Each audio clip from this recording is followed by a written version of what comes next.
For Game 3, there's no place the Giants would rather be, back at Candlestick and humming on the home turf. For starters, San Francisco scored 4 runs in the first 3 innings. And that's whacked into the left field corner. Will Clark contributed to the early windfall with an RBI single. Then, for the 3rd time in 3 games, St. Louis got hacked by Jeffrey Leonard. And he's hit one to deep left center, and look out now, if it's gone, it is gone. The Giants had a seemingly comfortable 4-0 lead, but then Leonard took a nasty spill, and so did San Francisco. The balance suddenly shifted from the Giants to the Cardinals. St. Louis scored 6 runs in 2 innings and took the lead. Where everything had gone San Francisco's way early in the game, it was now all going to the Cardinals. And despite the absence of Cardinal stars, St. Louis held on to win 6-5 and go up 2-1. In Game 4, the Giants rebounded from their exasperating loss with equal parts pitching and defense. Mike Krukow supplied the pitching while his friends took care of the defense, which meant turning 4 double plays.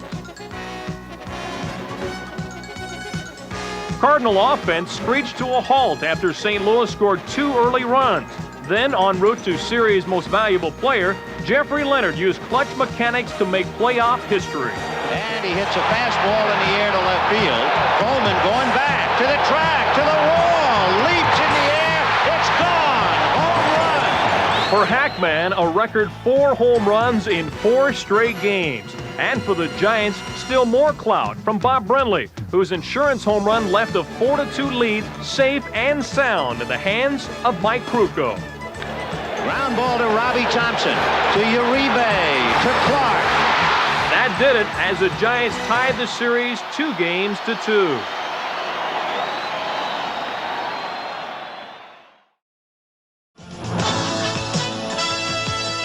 NBC Sports presents the 1987 National League Championship Series. Today from Candlestick Park, the St. Louis Cardinals versus the San Francisco Giants.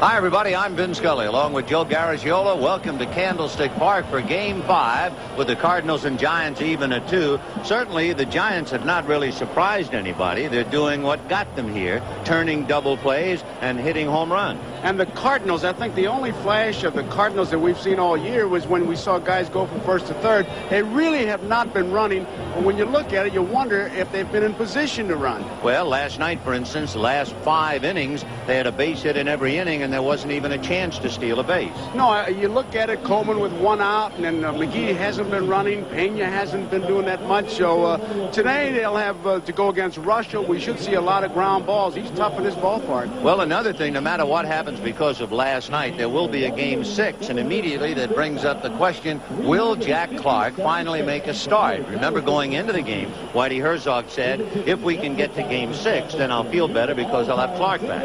And with Game 6 on the horizon, you think about Game 5 and you say, well, if the Giants win, they come back with Dravecki, but the Cardinals will have Tudor. So this is really a thinking 2-game game.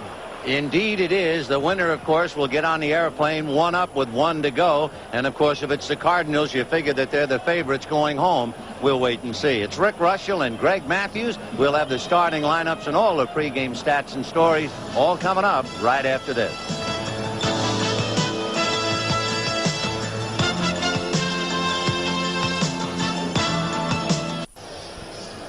What's that old saw about everybody talks about the weather and nobody does anything about it? Well, at least we can look at what it's doing. And as you can see, this will be the windiest game, at least at the outset, of the 3. It is also the one game played at 1:30 as opposed to the local time of 5:30. So we're going to start with a 20-mile-an-hour wind and 70 degrees. The Cardinals trying to fly in that wind, and it'll be Vince Coleman, Ozzie Smith and Tommy Herr, Dan Dreesen and Willie McGee, along with Terry Pendleton. The one surprise, John Morris will be in right field instead of Kurt Ford. Tony Pena behind the plate, Greg Mathews the pitcher. And on the mound, Rick Reuschel. And the defense pretty much the same. Leonard, Davis, and Maldonado. There you see the infield. Brenly behind the plate. Reuschel, the pitcher. Wind seems to be blowing to right field, and those Giants were really hitting a lot of balls in the right field seats. Left-hand hitters, right-hand hitters, waiting on the ball, going the opposite way. Rick Reuschel, you can see what he did in Game 1, a 13-game winner during the regular year. When he became a Giant, he had a record of 4 wins and only 1 loss here at the Stick. And that was a August 30th game where the Mets beat him 5-3, and he gave up his only home run as a Giant pitcher. It was a grand slam to Gary Carter. 1 ball and no strike to Vince Coleman. The big shock with Coleman are not those numbers, but here we are in Game 5. He is 0 for 1 in stolen bases. And he hits it to left, and there was shading to the line, and Leonard a diving try, but it goes to the fence. Chili Davis retrieves, and Vince Coleman has a double. So with Leonard shading him to the line, he found the gap. They were stacking that defense that way. Chili Davis was over in left center field, but he just plugged that gap perfectly. You can see the effort by Jeff Leonard. But he didn't come close. Number 1, shortstop. So Vince Coleman starts the Cardinals in the right direction as he doubles into left center. Now Ozzie Smith, Tommy Herr, and Dan Dreesen try to pick him up. And the bunt by Ozzie, Coleman heading for third. And the throw in the dirt, dug out nicely by Will Clark. Boy, that could have been a lot of trouble and a run. Yes, sir. It looked like he didn't have a good grip on that ball, almost to a palm ball. Ozzie Smith, although bunting for a sacrifice. Now watch how he throws. He didn't even have a good grip on it, and it's a sinker, and Clark makes a fine play. They would have really had the start of a big inning. Batting third. Number 2. So Will Clark saving a miscue by Rick Reuschel, and they are playing the infield up in the first inning with 1 out. Because the Cardinals, of course, have not scored a lot of runs, and they're up with Tommy Herr. Remember, during the regular year, Tommy Herr had 12 sacrifice fly balls, the most in the National League. He had an opportunity in the series to get one and didn't do it. And he is struggling with the bat, hitting 125. Reuschel watching Coleman. And there it is, the drive into left field. Going over to left center is Davis. Tagging up is Vince Coleman. So Tommy Herr does what he had done so well during the regular year. He gets the fly ball to get his man home. Interestingly, too, Joe, excuse me, the teams that have scored first have lost 3 of the 4 games. I started to say, Vin, that was really good hitting because that was not an ideal pitch, but Herr knew what he had to do, and he really got the job done because Reuschel placed it in a good spot, and Herr went to the opposite field and gets the big run in. Now here's Dan Dreesen, 1-0 in favor of St. Louis. Ball 1, 1-0. The one game where the team that scored first won, of course, was when Dave Dravecky pitched their 5-0 shutout. A bouncer to Clark, and Will takes it to the bag, and the inning is over. But not before the Cardinals get a run. And at the end of half an inning, Cardinals 1, Giants coming up.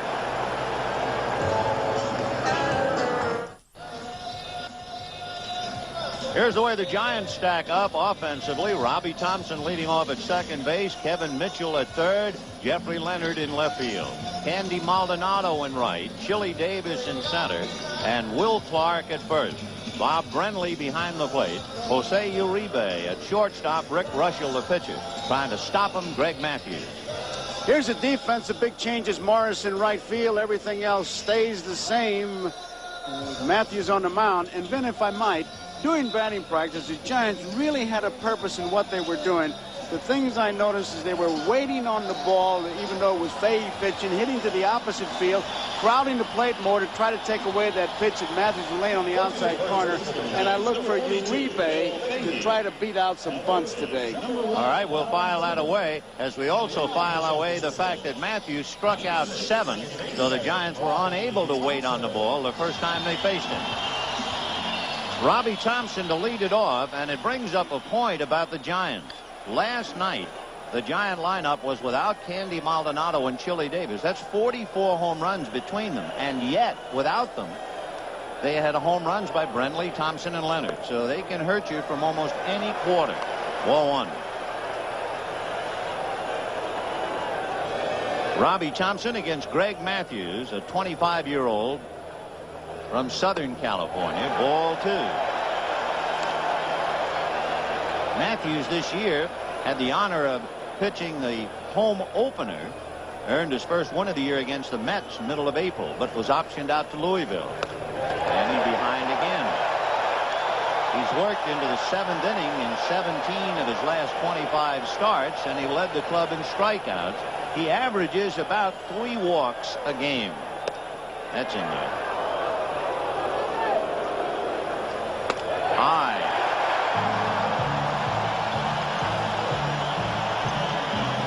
Ball clubs always hate that base on balls, but especially, and there's so many factors in that first inning, when you come up with a run, that's when you want to shut the other ball club down and send them a message, hey, we're going to shut you down. We're starting off with the base on balls. Not a very good sign. Whitey remembers that when Greg Mathews pitched against the Giants in St. Louis, he walked only 1 batter. The man he walked was the last batter he faced in the game. And now he walks the first man he faces. Strike. 0-1 to count to Kevin Mitchell. He took some extra batting practice, Mitchell, because they felt he was kind of jumping at the ball. They wanted him to lay back a little bit more. 0-1 to count. And there goes Robbie Thompson, and what a jump he had. There's not even a reason to throw. He just didn't even look at him. He forgot about him. He had to forget about him, or at least he acted that way, because he was in his motion when Thompson broke, and you can see it. Look at here. He's almost looking at him. And Thompson broke, and away he goes. Another interesting point about this series, would you believe the Giants have stolen more bases than the high-flying Cardinals? That is unbelievable. Line drive down the left field line, base hit. Here comes Robbie Thompson to score on a long single by Mitchell.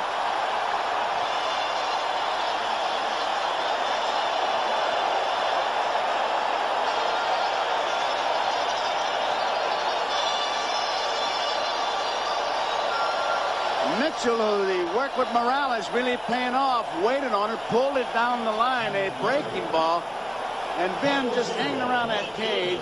Roger Craig, of all his players, singles out Mitchell as his hum baby. Well, he's got him humming here, and Zimmer, no doubt about it. The question was whether Mitchell was going to go for 2 or not, and Coleman got it in a hurry, and Thompson breezes in. 1-1, and Jeffrey Leonard at the plate. I don't know if that was a pitch out, because it was so slow, it wasn't much of a pitch out. It was a bad pitch out because Pena got way out there. I'm surprised on the first pitch, the way Leonard is hitting, you think they'd at least give him a chance to swing that bat. 1 ball and no strikes. Mitchell going, and the pitch swung on and missed it. He wind up. He never even looked over there. They're getting such a jump on him. They've got him read perfectly. It's almost like they're saying as soon as he does this, take off. And there's nothing that Mathews can do. Watch him now. Right there. He's not even coming close to holding him on. And I tell you, he is really flustered, and they're going to have to slow him down. Whitey knows one thing about the temperament of Greg Mathews. When Mathews was the substitute for Danny Cox, first of all, he didn't realize he was going to pitch that day, and he played 18 holes of golf. Came to the ballpark loose and relaxed, and they gave him the ball and said, you're pitching, and he pitched a gem. However, he has known for a couple of days, and particularly last night going to bed, that he was going to pitch a big one today, and in an unfriendly ballpark. And they're really zeroing in and doing the one thing that really upsets a ball club, because the stolen base is the man's legs against your pitcher and your catcher's arms, and the Giants are winning it by so far, it's ridiculous. Not even a good throw. No chance. 1 ball, 1 strike. 1-2. So for Greg Mathews, perhaps a moment of truth here in the first inning. He's going to have to settle down. He's going to have to watch the runners and somehow get out of the inning. And Giants trying to push him over the edge. High fly ball into right center. McGee fading over. Tagging up is Mitchell. And Mitchell's going to go to third. Relay by Ozzie, and he holds on to it. Jeff Leonard reached outside to hit that ball to center field. And as soon as that ball was hit, I was watching Zimmer, and he's motioning Mitchell, go back and tag up. What he banks it on is that when that throw, although Ozzie cut it off, there was no play for him, but he figures that ball's going to hit there and it's not going to skip off like it does on the artificial surface, so he picks up a big base. So one away. Kevin Mitchell at third base, and Candy Maldonado, who did not play in last night's game, coming up. 1-1 tie, and a tiebreaker 90 feet away for San Francisco. Be interesting to see if he follows his instructions of up the middle or to the right field side. Off speed for a strike. It is also interesting to look at the Cardinal infield. Now, on that first pitch, the infield was pretty much back. Remember how the Giants defensed the Cardinals? They brought him right up, but Herzog keeps his infield back. 1-1. On deck, Chili Davis. And that's driven down the left field line, hooking in the corner, foul. Mitchell at third, and a 1-1 tie in the first inning. Boy, they have come out of the chute. Yes, they have. Got him, and a perfect pitch inside part of the plate. So he set him up on the outside and then drilled him 2 down. That's a good piece of pitching because the fly ball gives him the run, and he needed to strike out. He went out and got it, and he just froze Maldonado, no doubt about it. When he makes a pitch like that, you can understand, even though he's not an overpowering pitcher, why Greg Mathews led the club in strikeouts. Now Chili Davis. Davis is the consensus as far as the players. If anybody's going to get the extra base hit off Mathews, it'll be Davis, because they talk about the home runs that he hit during the regular season off the off-speed pitches. Well, he had 24 home runs. He had 22 doubles and a triple for good measure. And he bangs it in the gap. Willie McGee on the run, flags it down. So the Giants leave Mitchell at third, and we're off and running at the end of an inning. The Cardinals won, and the Giants won.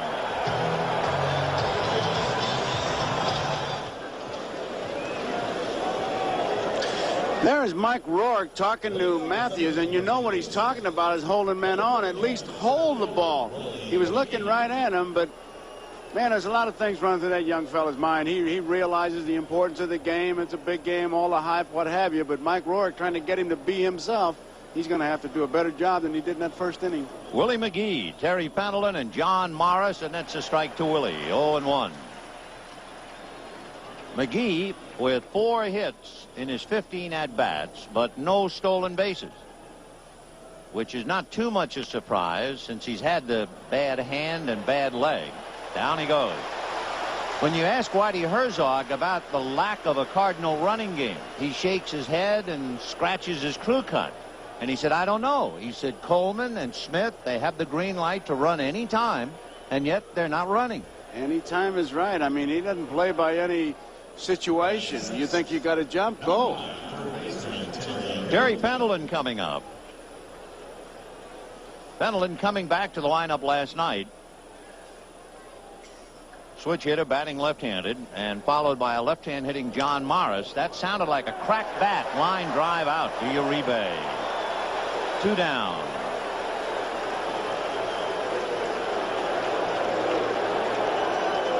John Morris playing right field, and it would be a very logical question to say to Whitey Herzog before the game, why Morris to replace Kurt Ford? And Whitey again kind of rubbed at the stubble on his chin and said, I don't know. You think, Vin, that's a page out of KC's book that he's got a reason, but he's just not telling? Maybe it's just a hunch, and he didn't want to actually put it into such a word, but he's playing it. One thing about Morris, he did have a pretty good game against the Giants in July. He was 2 for 4 with a home run and 2 RBIs. It's a little fly ball to left field, and Leonard right there. So a very easy second inning for Rick Reuschel, although as a sinker baller he had 2 balls hit in the air, and it's 1-1.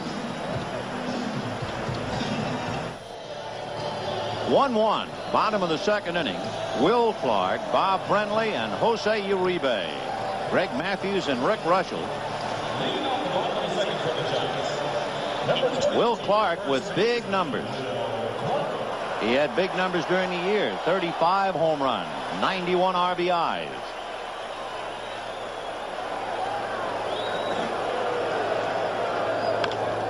pull that breaking ball foul, you have to have a really quick bat to go get a breaking ball down and away and jerk it around like that. He was doing that in batting practice. It looked like he was going to pull everything, and finally he just kind of regrouped. And he said, well, I got to get back in my stroke, and he hit one to left field and then pumped 2 of them out in right field. He's just a good hitter. As soon as he picks up the bat, you know he's just got a hitter written all over him. Clark hit the ball hard against Greg Mathews in St. Louis. Chasing a breaking ball. He lost a hit on a fine play by Tommy Herr.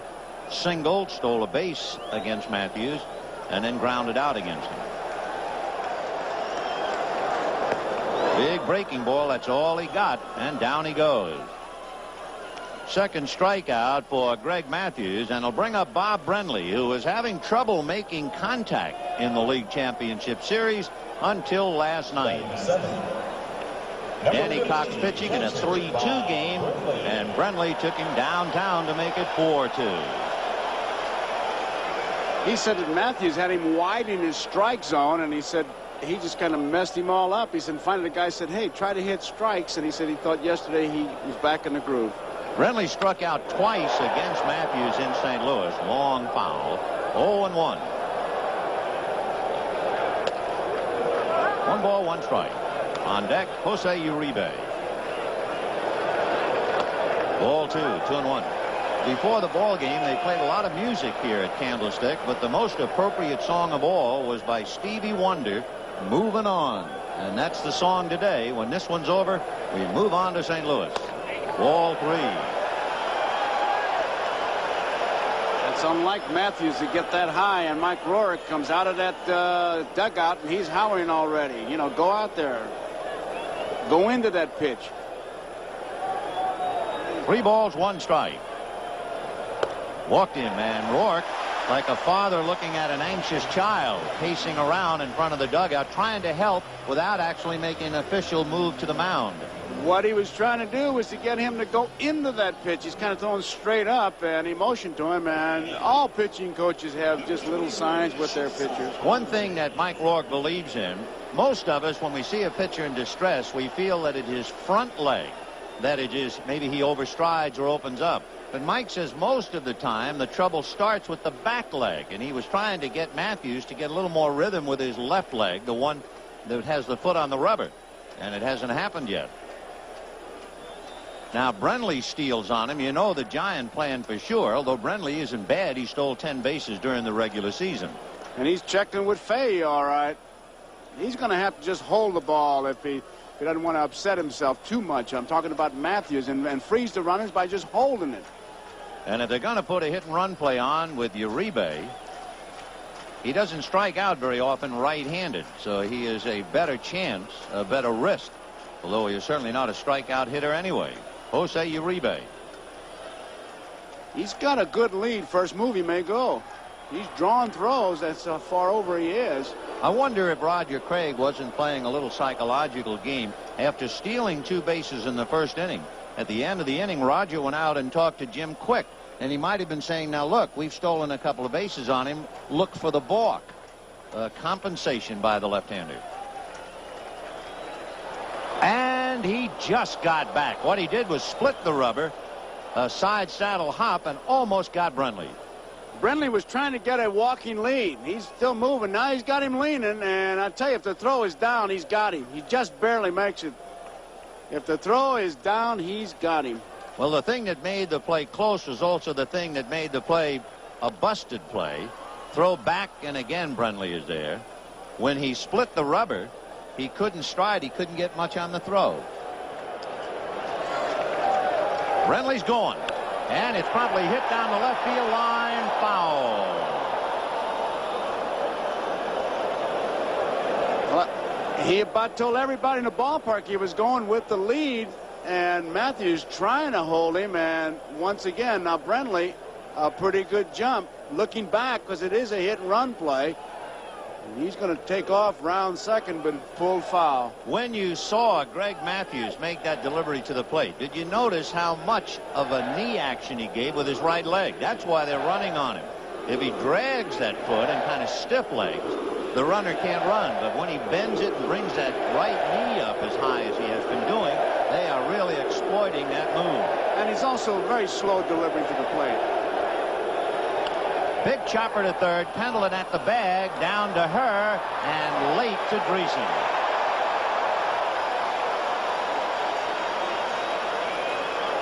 That extra kick he gives, Vin, I think is what you're really talking about in there. When he pulls it up, if he just came up with the leg, it'd be one thing. As we watch that double play again, Hurd does a good job of avoiding Brenly, but he kind of gives it an extra bend, and that's the extra 5 steps they pick up. But the Giants do have one play where they take a big lead to draw a throw, and then on the next play, they got that big lead in the first move. They break because they figure pitcher's not coming over more than once.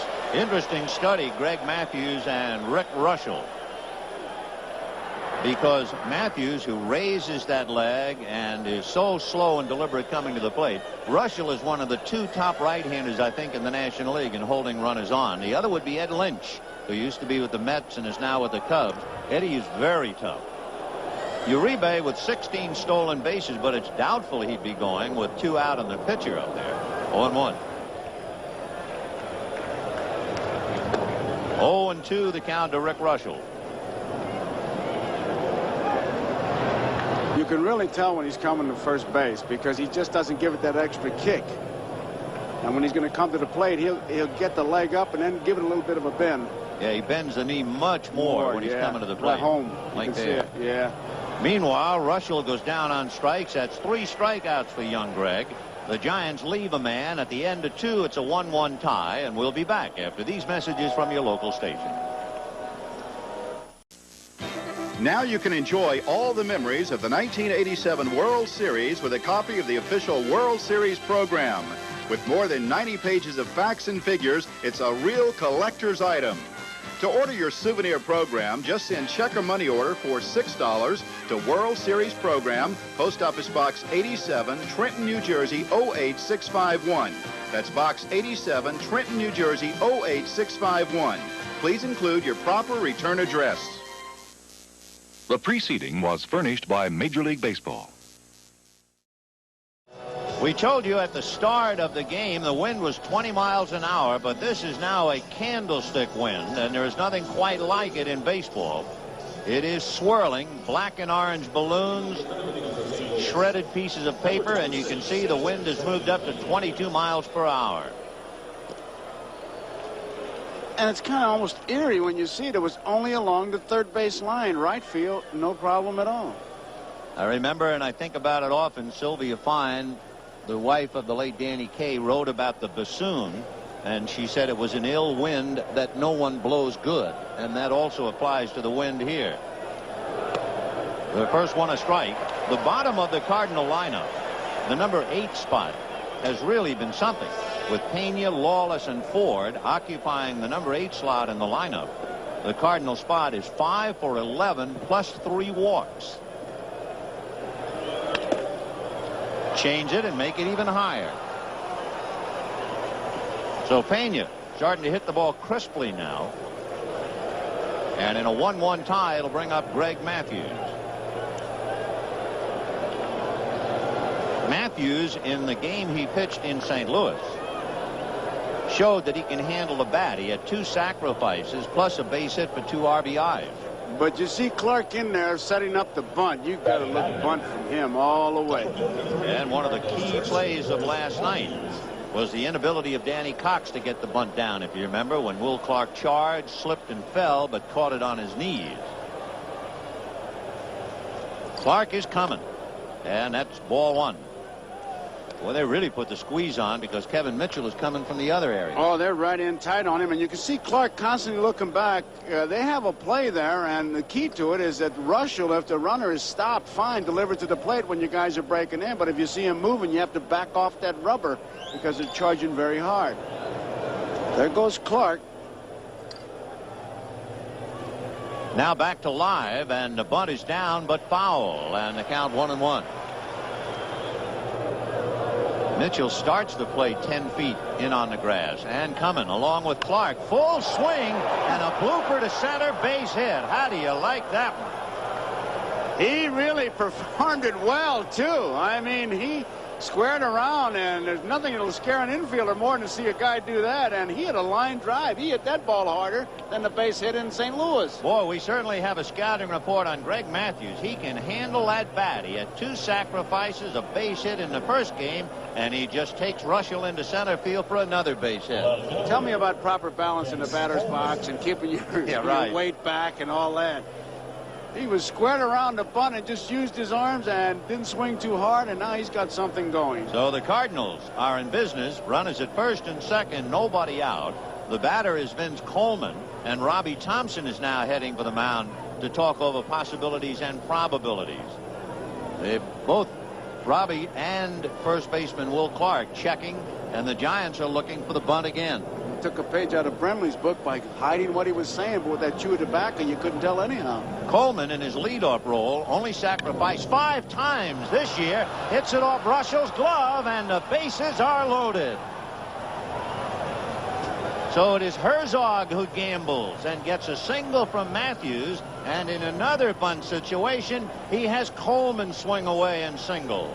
And swings down on the ball to get the ground ball, and Reuschel, who is a good fielder, can't come up with it, and the Cardinals have their attack going. I mean, it's not a real cannon attack, but when you look up, the bases are loaded, nobody is out, and you got your second, third, and fourth place hitters coming up. You remember the Cardinals exploded for consecutive hits. They've had strings of 5 and 4, and now they have 3 in a row. And there's a fly ball into center. Chili Davis is there, tagging is Pena. Chili for the catch, and Pena will score. And it is 2-1 in favor of St. Louis. Ozzie Smith picking up the RBI.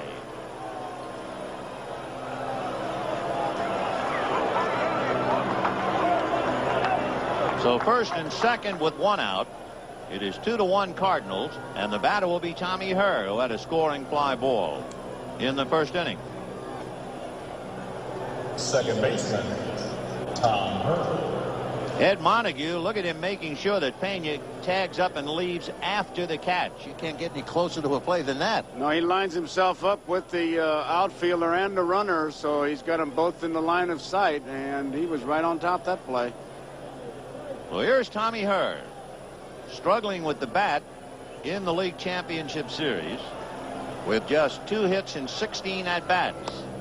4-1. Vin, if there's anything that typifies the Cardinals, it would be Ozzie Smith's time at bat. He sacrificed in the first inning, instrumental in the run scoring. Sacrifice fly here in the third. No time at bat, but yet figures very prominently in the 2 runs. They do the things that are necessary, the basics. The number 2 and 3 hitters still looking for an official at bat. Sinker hit down to Robbie Thompson. He goes to Uribe, and there's the 10th double play by the Giants in the league championship series. And Coleman really did a job of dumping Uribe. 4-6-3, and it is 2-1 St. Louis.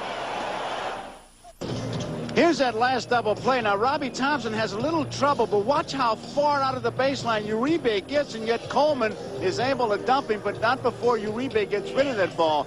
As a base runner, he's supposed to be able to touch second base somehow, some way. I don't think Coleman was even close to it. It immediately brought to mind the protest in the American League involving Bill Madlock and Tony Fernandez of Toronto, saying that Madlock went out, and when you saw that, he was maybe a foot away from touching the bag. Coleman was somewhere in the suburbs. Yes, he was. So it is 2-1 St. Louis, and we go to the bottom of the third. Here's the move now by Mathews. Now look out where his leg is, right there, and he's going to come to first base. Now that's just one of the ways. Now watch when he goes to the plate what happens. Now he gets the leg up and then bends it back. See how far back it went, and as soon as that happens, boom, they're gone. We go to the bottom of the third inning. The Cardinals 2 runs, 4 hits. The Giants 1 run, 1 hit. And it'll be Robbie Thompson, Kevin Mitchell, and Jeffrey Leonard against Greg Mathews. So Mathews has certainly helped himself with the bat in his 2 appearances in the LCS. Leading off the Robbie Thompson walked, got a big jump to steal second without a throw, and came home on the single by Kevin Mitchell.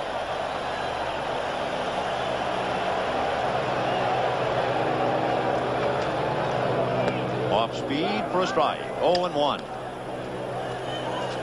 The breeze swirling around, and for the moment anyway, it would indicate that it's blowing from right to left, but don't bet on it.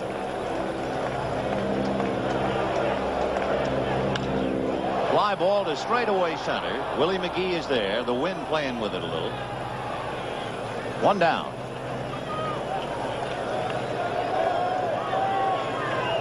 Kevin Mitchell coming up. Singled and stole a base in the first inning. Picked up a run batted in along the way. 1-0 the count.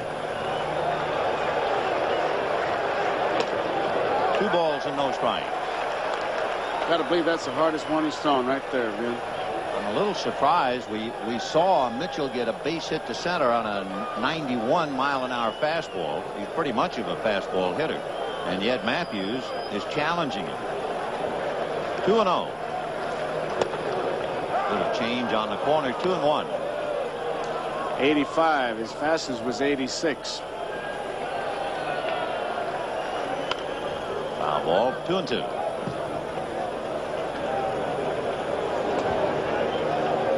Tell you, the radar gun tells you something, but I thought that statistic that you had yesterday told more than anything. Elliot Kalb, our statistician, came up with, I think, the finest point on any pitcher in any game we've seen in years, and that was Danny Cox in the 70-pitch line. And he should really be commended for that. On the fists and hit foul off to the right, out of play. But it was remarkable. You pointed out 70 pitches and Cox gets into trouble. You point out when he's made his 69th pitch, and the game began to fall apart right on cue. Interesting, too, last night as we see Danny Cox, with Danny Cox and Mike Krukow going the distance. First time that's happened since Game 2 of the American League Championship Series back in 1982. Keeson and Vukovich went all the way. A drive into left center and deep. McGee with the shades down at the wall. Gone.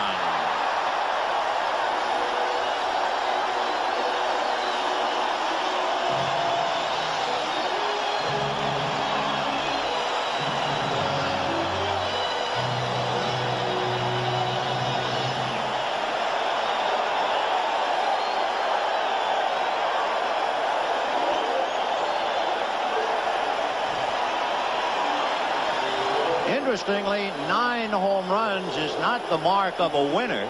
The last team in the National League Championship Series to hit 9 home runs, the Chicago Cubs in 1984 against San Diego. But Herzog has been caught on the home run by Mitchell. Ball looked like it was up. Out over the plate, he went and he got it and pulls it. That's just sheer work by Kevin Mitchell, who just came out for a curtain call. He was having trouble hitting the ball. He's been taking extra hitting, and the thing that they wanted him to do was not to jump at the ball. Obviously, his work has paid off, and as I said earlier, Roger Craig, it's almost like his teacher's pet. He says, he's my hum baby, because when he hurt his thumb, Vin, he wanted to put him on a DL, and Kevin said, I don't want to go on a DL ever. He said, I really have to be hurt to go on a DL, and a bad thumb's not going to put me there. He's had a big year, had 22 home runs, 15 as a Giant, and now comes up with 1 to tie up the game at 2 apiece.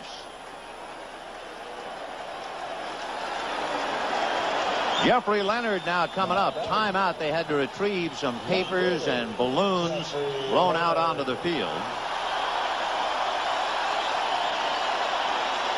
So here's Leonard. Fly to center in the first inning. It was deep enough to get Mitchell to third, but the Giants couldn't pick him up. Ball 1. Once again, Mathews can't give his ball club that psychological lift of shutting down the other ball club when your club scores. And they have the veteran Bob Force backing him up immediately.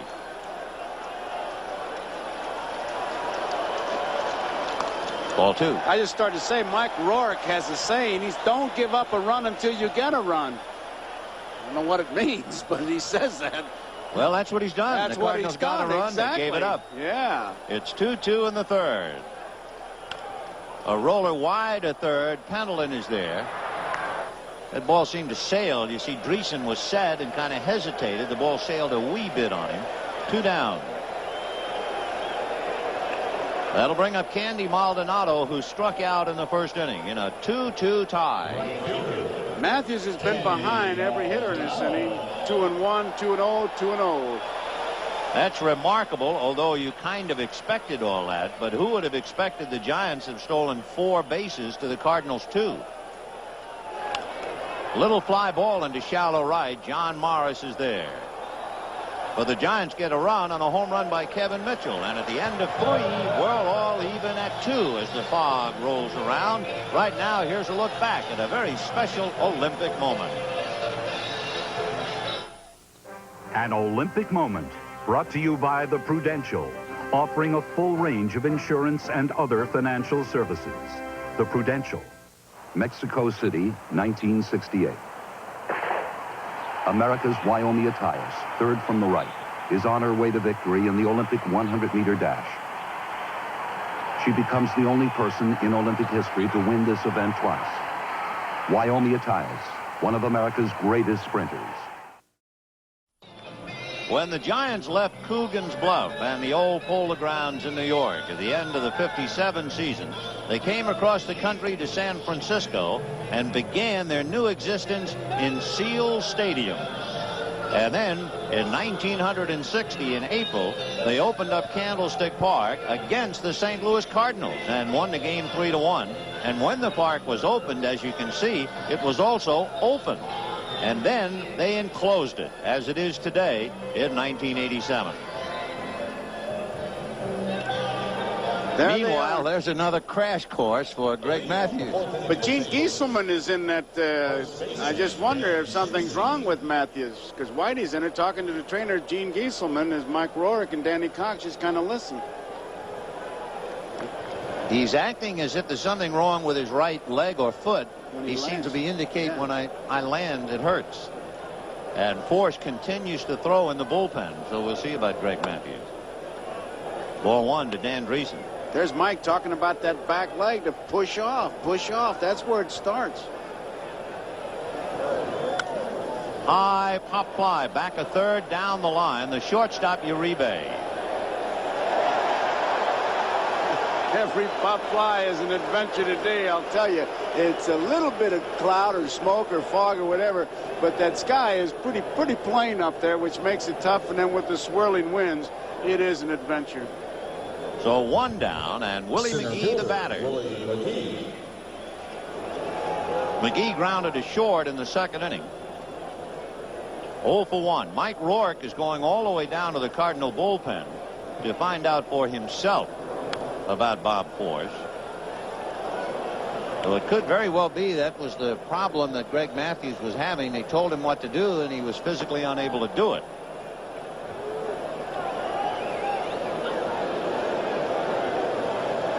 So now, having talked to Dave Ricketts in the pen, he will now carry the message to Force.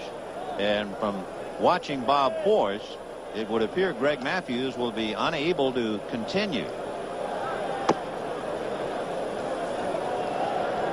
And he promptly hits this one into shallow left center, and Chili Davis will have to play it on a bounce. So McGee, a little flare for a base hit, and the batter will be Terry Pendleton. The preliminary report we get on Greg Mathews, a strained quadricep. So I would think that Greg gave it his best shot, and he'll have to come out even 2-2. And of course, for Whitey, with only 8 pitches, to lose one to injury, he is really having a bad run. This would be an ideal spot for Willie McGee to get something started. They have not been running. Brenly is always checking with Roger Craig. Reuschel, as tough as there is in holding runners. 0-1. Watch Reuschel's front leg and try to keep in mind when we showed you what Mathews was doing. Reuschel hardly picks it up. Craig doesn't feel like he needs pitch outs, although he does use them. But with Reuschel, he holds them so well because he unloads to the plate so fast. As you look at your picture, you see it's bobbing and weaving. What's happening is the wind has picked up and is actually moving the camera and the platform. It is now 23 miles an hour, and for the first time in the 3 games, you get a feel of Candlestick Park. And umpires and players stay busy really trying to don't be a litter bug. They're picking up everything. Wrappers, they just keep blowing out the stands. McGee not going. Ball 2. when Whitey appeared a little perplexed before the game, and he was saying, I can understand McGee not doing too much running, but I'm still waiting for Coleman and Ozzie to run. Watch this, though. McGee's got a bigger lead than he had the last time. I've got to look for him to go. He's trying to lengthen it. That's as far as he has gotten, and you can tell by the light soil. There he goes on a pitch out that swung on and missed. They've got McGee hung up. Robbie Thompson to Will Clark to Jose Uribe, who tags him out. I tell you what surprised me about the entire play, the fact that Pendleton swung at a pitch out. Well, he had a hit and run play on, I guess, Vin. He had to throw that bat, but I tell you, it was so far out there. That's against the Herzog theory. He always says to his hitters, hey, if it's a hit and run and it's a strike, knock the heck out of it. But he said if it's a pitch out, don't swing. So Pendleton violated a Herzog theory, and meanwhile McGee is hung out to dry.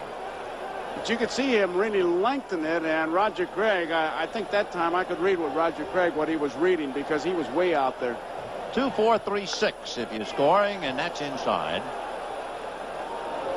Since Rick Reuschel has put on a Giant uniform, he has not allowed a stolen base to anybody. Just to get back to that Herzog thing, he really eliminates the hit and run. It's run and hit. That's right. I mean, he doesn't want to hit and run, but that particular play, when they put a hit and run play on, you got to try to get a piece of that ball, which he tried to do, but obviously it violated what Herzog says. He preaches to not to swing. And now there's the base hit into right center, and the Giants trying to run it down, and it has fought its way through the underbrush and gotten all the way to the fence. Pendleton with 2 out is heading for third on a bad ankle, and he made it. Barely.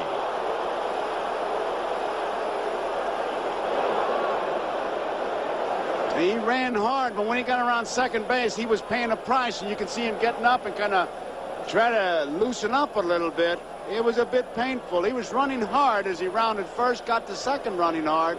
And that ball to get through there really has to be stung because it is high grass. You can see it slowing down.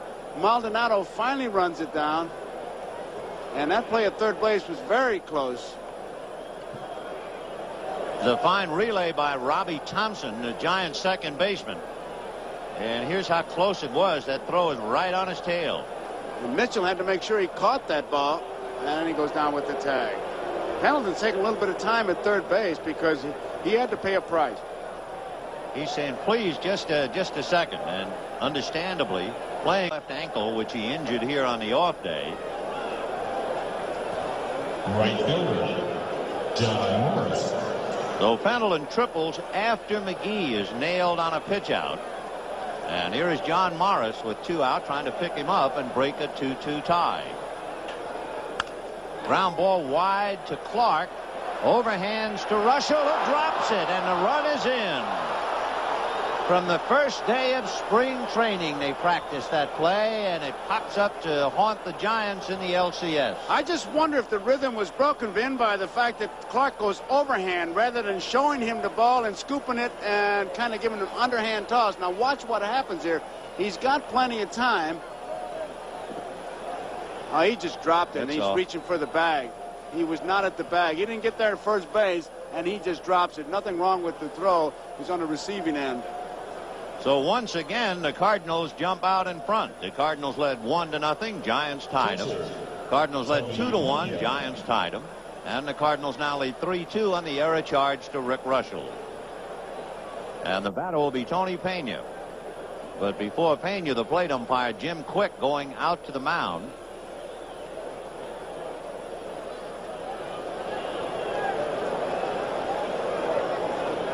And let's watch. I think it's blowing in your hands. It'd be, oh, he wants some extra pitches because he might have jammed it when he was catching that ball. And he might have stuck a finger in it. Yeah. Here comes a beach ball.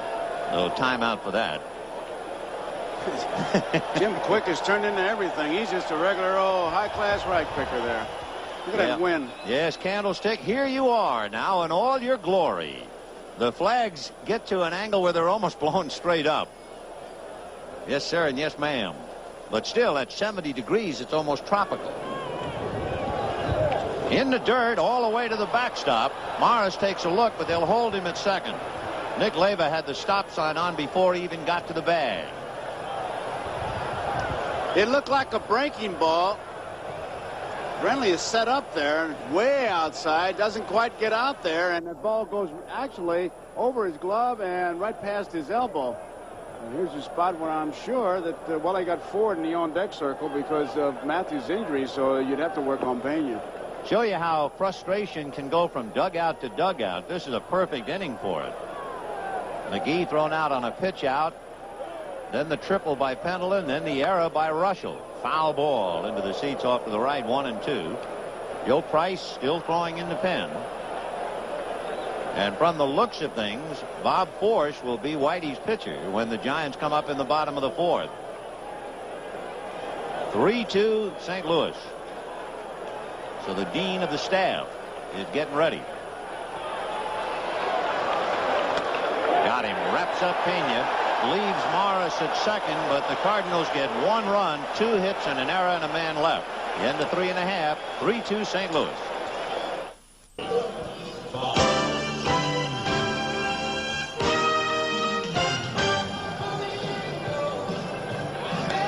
The Cardinals make 2 switches, and as you look at Curt Ford, he is certainly wearing an appropriate number, 27. This is his 27th birthday today. So he gets a chance to celebrate in right field. On the mound, Bob Forsch, who is a little bit older than 31. That's the number he wears. And I tell you, you really have to feel for Whitey Herzog. He makes a decision before the series to go with 8 pitchers so he can have an extra man that paid off when he could use Lawless. But Cox gets hurt. He can't use him, although he did use him later on. And now Mathews. He has really had to make some moves. And the Cardinals leading 3-2, and Bob Forsch pitching to Chili Davis, who promptly greets him with a base hit to right. So now it's the Giants' turn to come back, and it has been that kind of a day ever since Coleman opened up with the double. Will Clark will be the batter. Forsch got the victory in Game 3 for the Cardinals. He did not have a decision during the regular year, and his career he is 7-8. That's against the Giants, of course. All right, 3-2 Cardinals. Tying run aboard for San Francisco, and here's Clark, who struck out in the second inning. Right, 1-1. Forsch is a good athlete. He's got good stuff. Doesn't overpower you. Moves the ball around. Really a good fielder, and he's got a better than average move. He'll hold you close. 37-year-old right-hander has spent his entire big league career with the Cardinals. 14th year. There goes the runner, and there's a ground ball by the diving Greason. So Chili Davis is on his way to third. Both managers using the hit and run or run and hit, break up that infield and get people going. That ball was not hit hard, but in the right spot. So Bob Forsch comes in to replace the injured Greg Mathews, and the Giants try to light him up on back-to-back singles.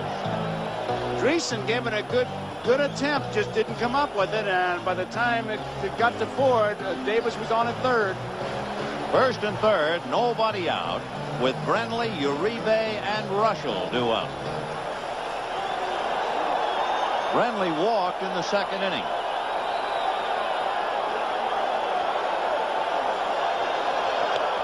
Backhanded by Pena, 1 ball and no strikes. Zimmer hollered to Brenly to get his attention and then went through the sign. Let's see if they are putting a play on. No, I wouldn't think they're trying anything tricky in this spot, man. Nobody out. Especially Clark, who is not a good base runner. Ball 2.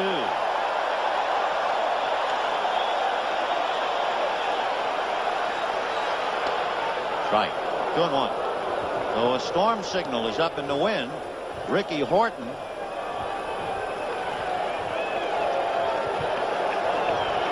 Horton along with Daly are the 2 left-handers to come out of the Cardinal bullpen. 2-1. Runner going, and the pitch is fouled away, so they put a play on. Can't believe that. Yeah. I mean, I'm sure they're going to say, well, want to break up the infield, but you got nobody out in the 4th inning. And to chase a pitch like that, now he's 2-2, he's 3-1 if he takes it, and it was way outside. Well, it looked like something was up when Zimmer kept hollering for Brenly to look at him, and even Brenly acted like, I can't believe there's going to be a play. Yeah, now it's 2-2. That was 3 pitches ago. I'd look for something now again, and I'll tell you. It's too late. They've already put it on. Will Clark stole 5 bases and was caught 17 times during the regular year. He's not going anywhere. Shot foul right between the legs of Don Zimmer. Almost got his right ankle.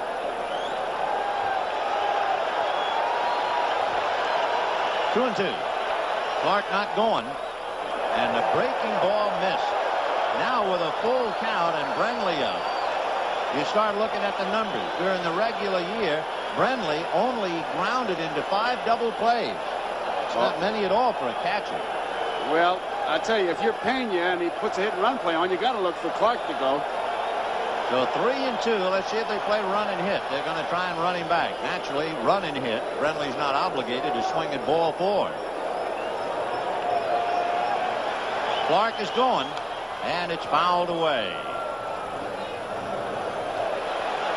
3 and 2. Clark goes. Ball 4 to load him up.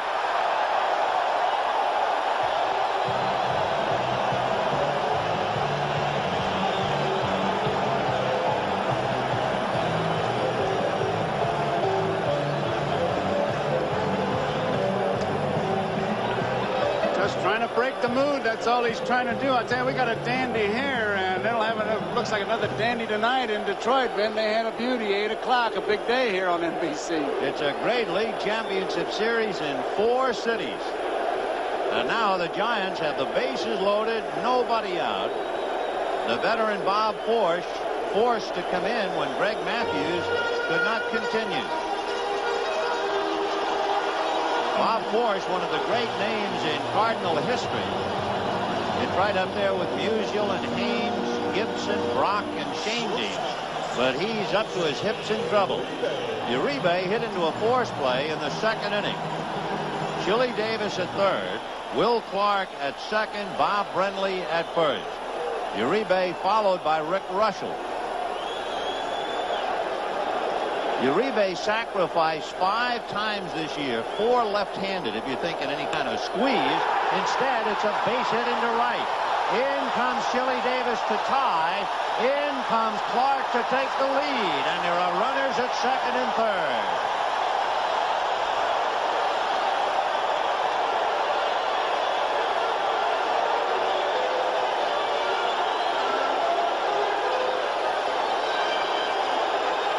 The throw by Ford was high. Nobody could cut it off. It allows Uribe to go to 2nd base, and you eliminate that double play. It's so true. Outfielders keep big innings alive more than any other position. Now watch when Ford gets the ball. He tries to throw it all away. He's got no chance. Nobody can cut that thing off. Dreesen tried. So now Roger Craig is going for a bundle against Whitey Herzog. Because of that throw with first base open, Rick Reuschel is coming out of the game. With runners at 2nd and 3rd, Craig will send up Mike Aldretti to bat for Reuschel. It is 4-3 Giants. Bob Forsch has given up 3 singles and a walk. So that's one time, I think, where a throw from right field knocked the pitcher out of the game. I tell you, it's been said so long that outfielders, by throwing to the wrong base, can keep the inning alive. And you see what happened here. Whitey's going to come out, and we're going to see some right and left and right and left and hit and runs. I mean, the wheels are spinning. Here we go. It'll be Ricky Horton who will be brought in to pitch to Mike Aldretti. Aldretti immediately turns and walks away. So we'll see if there's another hitter for Aldretti. We'll be right back. Bob Forsch pitched to 4 hitters, gave up 3 singles and a walk, and goes out losing 4-3. Here's that throw again. He's got to hit the cutoff man, and you watch Dreesen jump up. I mean, that throw just keeps it going. There's no chance for him to get it. Mike Aldretti against Ricky Horton fouls it away. with first base open. They are pitching to Aldretti, and he has been downright dynamite all year with men on base. With men on base, he's a .400 hitter. Boy, what a game. Doesn't make any difference what team you're rooting for. This has had it. This is baseball. This is the way they play it on Sunday afternoon when you play those pickup games. Last time at bat, very important. Good breaking ball. 1-2. And you can see Aldretti pay the pitcher the professional compliment. He nodded as if to say yes. Good pitch. Ricky Horton, the third pitcher, and Whitey is really in trouble in that area. He only has a couple left. Fouled away.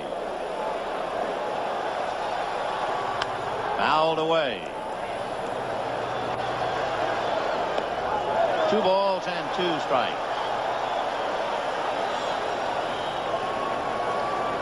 And that's hit into left field. Coming up is Coleman. The wind blows it. He makes a great recovery and catch, and Brenly scores. He thought he might have a throw, and then he was lucky to catch it. He was very fortunate on that because that wind swirling, forget the flags, how they blow. Now, the ball is sliced by the left-hand hitter. Now, Coleman comes in. He figures he's got to play, and then, oh, look out. And now he makes a tremendous play because he reaches back with that big glove. You see it here. He knows he's in trouble right there. And I tell you, that could have been disastrous. It's a classic case of why Candlestick has been a nightmare for visiting teams especially. So it is 5-3 San Francisco. Robbie Thompson the batter with Jose Uribe at second base and 1 out. Roger Craig says we don't know what's going to happen, but it's out there waiting, and you almost saw it. Ball 1. Thompson walked, scored a run, and flied to center. So Herzog saw his team jump out in front 3 times, and the Cardinals unable to hold the lead. And it is 5-3 San Francisco. 1 ball, no strike. And Uribe to third. The throw by Pena, he's in there. He had a big jump, and I'll tell you, you hear Vince Coleman, who's the big base stealer, say how easy it is to steal third, and one of the reasons is for some reason pitchers don't give you that close a look, and with the right-hand batter up there, Pena has to throw over him. There he throws behind him, but he can't get that much on it, and Uribe is in easily. So the Cardinals have the Giants steal 3 bases in 4 innings. Against a great running team, the Giants have given them a dose of their own medicine. And the 1-1 pitch to Thompson outside. He is a great squeeze bunter. We pointed that out early in the series in the first game, and he tried to squeeze in a run on a pitch out and couldn't do it. And with Uribe at third, look out. They just tried to pitch out, and Pena looking at his manager Herzog once again. The infield has to come in, and Zimmer really acting it out with Uribe. They put the squeeze on with Robbie Thompson 8 times that we know of last year. Uribe's not coming. Foul back. 2-2. 2-1 is the ideal count for the squeeze play. So now that he has fouled it off, that was a big decision in itself to let him swing away. Uribe's not coming, and it's fouled away. Putting the hit and run play on with Will Clark going and Bob Brenly at the plate. And then having Uribe come up, and you immediately think, well, I know there's nobody out, but he's such a good bunter, they might try to put the squeeze on with him, and he singles to right for a couple. And you can't take for granted with 2 strikes that he's not going to put it on with this guy in there. No. He's getting a walking lead. We're just watching Uribe. He's the one who's going to tell us. Uribe retreats. Ricky Horton off the rubber and just kind of look back at him. And Thompson's out of the batter's box. I guarantee there was a play on, Vin, because when you back out, that's telling the coach, put it on again or tell me something. It was good enough to put it on the first time. They sure might come back with it. Watch Uribe. He is not coming. And a drive into right and sinking for a base hit and going to the wall. Robbie Thompson is on his way for 3, and he is in there.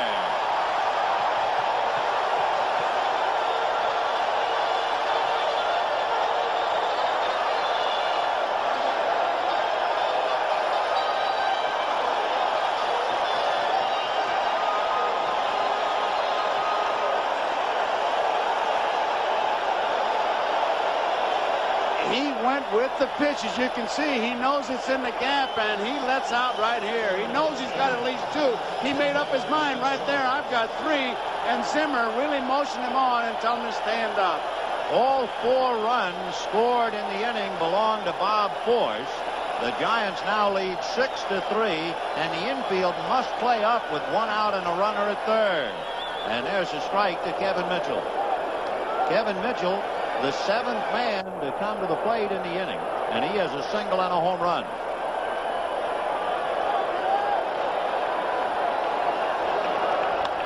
Fouled away, 0-2. 1 out in the inning, and that was Aldretti's fly ball. It was almost blown over Vince Coleman's head.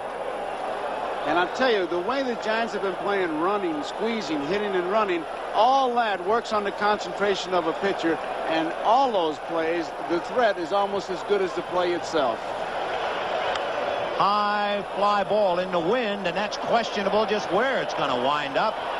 Foul untouched. No way Pendleton could catch up to it. It was bobbing and weaving like a cork on water down there.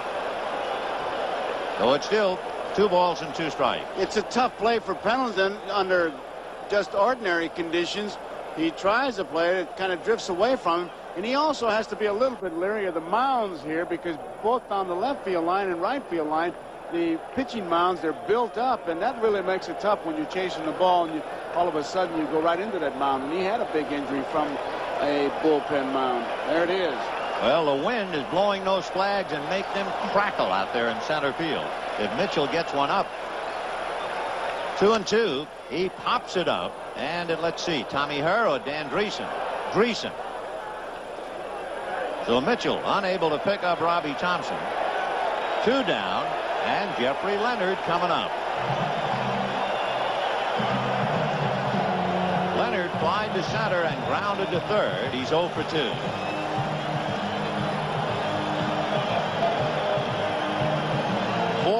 On 4 hits, a walk, and a stolen base, plus a scoring fly ball to turn it around, and the Giants lead 6-3. But we're in the 4th inning with 2 out. Right, and a huge beach ball, which would knock you over, is going to hit Dan Dreesen. Wow, where'd that come from? Man, he's standing there. He didn't know what hit him. Dan didn't know what hit him. He came up from behind. He's bearing down on the batter, and all of a sudden, boom. Now watch what happens here. Now he had no idea. You never know what's going to come blowing out of the stands. Old love letters, due bills, summonses. Poor Dreesen was startled almost out of his uniform. 0-1 the count to Jeffrey Leonard. 1-1.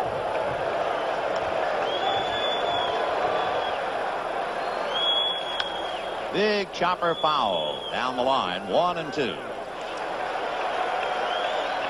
Got him, and he changed up, and Leonard way out in front of him. However, the Giants send 8 men to the plate and get 4 of them home. We'll be back after these messages from your local station. And the Cardinals leading 3-2, and Bob Force pitching to Chili Davis, who promptly greets him with a base hit to right. There goes the runner, and there's a ground ball by the diving Dreesen. So Chili Davis is on his way to third. 3-2. Clark goes. Ball 4 to load him up. Uribe sacrificed 5 times this year, 4 left-handed if you're thinking any kind of squeeze. Instead, it's a base hit into right. In comes Chili Davis to tie. In comes Clark to take the lead. And there are runners at second and third.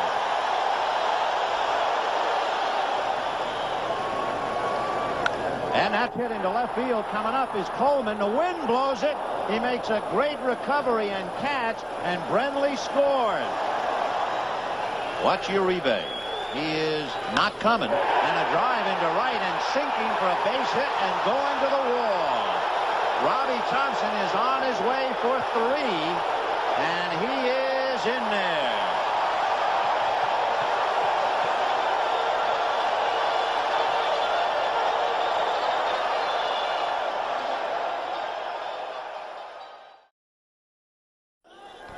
A lot of football being played today on NBC. Here's some NFL scores for you, including some finals.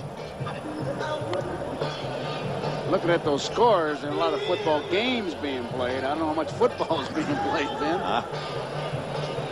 There's one overtime. Look at 6-0 too. Yeah. And those are the games still in progress.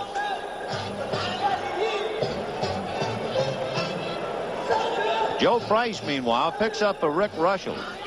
So right now, the Giants do not have a pitcher of record because Reuschel, as the starter, did not go the required 5. Mathews has nothing to do with it. For the moment, Forsch could be the loser.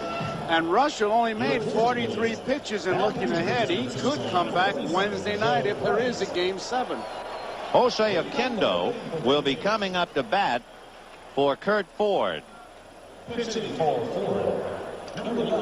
Oquendo, a switch hitter, batting 167. He was 1 for 6 in limited play. And Joe Price going to work. Fly ball into shallow right field. Robbie Thompson calling, and he and Maldonado have a collision, and Maldonado is okay. Now they'll have a little meeting and say, did you hear anything? He said, no, if I'd have heard anybody, I wouldn't have tried to make the play.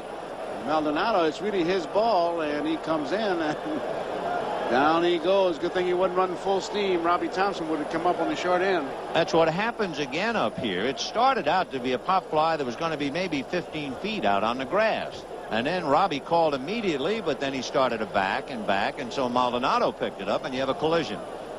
One down, and Vince Coleman, the batter. Vince Coleman. Coleman has doubled and singled, scored a run, 2 for 2. Left-hander Joe Price in his career 5-2 against the Cardinals. 1-1.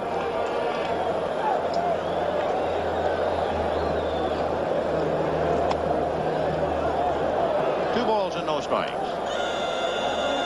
Joe Price, another big fella. He's 6'4". He started the year at Phoenix and was recalled the 5th of July after the big Chicago 7 trade. 3-0. That's what makes managers squirm right there. 3-0. Try to keep the ball in play, keep it in the ballpark. You can't defense that base on balls. You got a 3-run lead. Right, 3-1.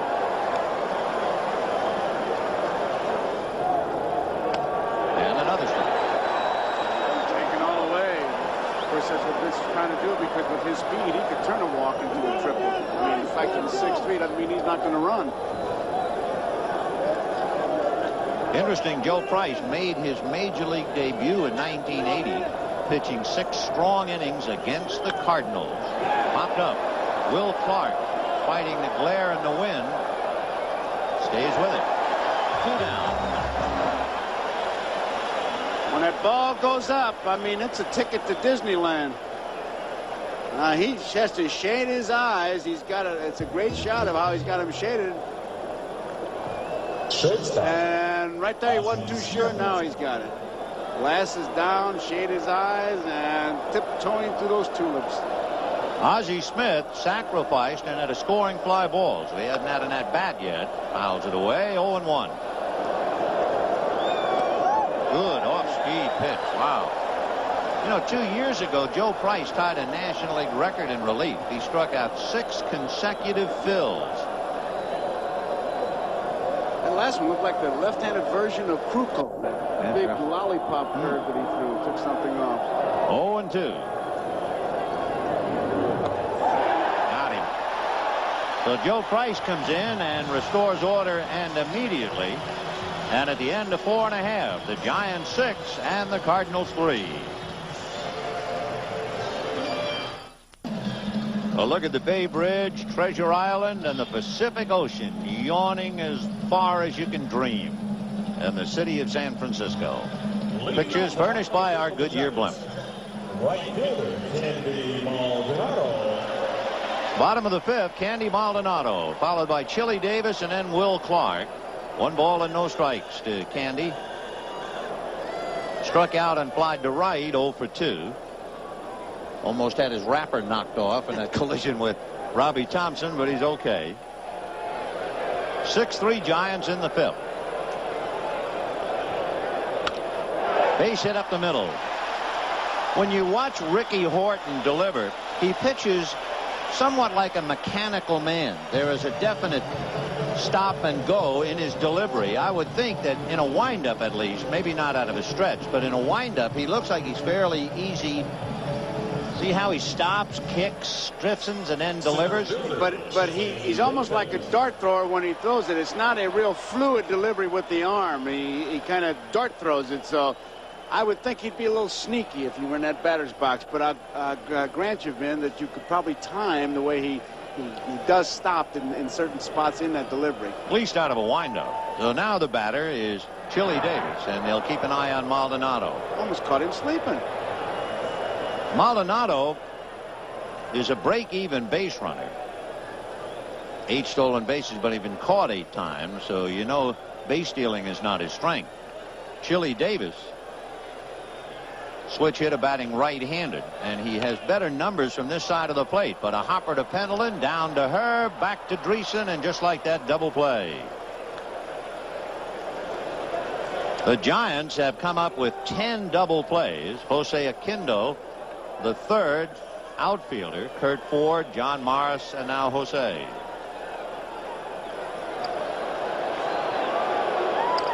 So with 2 down, here's Will Clark, struck out and single. Looking ahead for the Cardinals in the 6th inning. Tommy Herr, Dan Dreesen, and Willie McGee. If anybody gets on, Terry Pendleton. And that's driven to right and deep. Oquendo to the track, makes the catch in front of Willie Mays. Or at least in front of Mays' side. Clark, angry, thought he was going to hit it out. But again, he got a little topspin, and he hits a sinker out there for an out.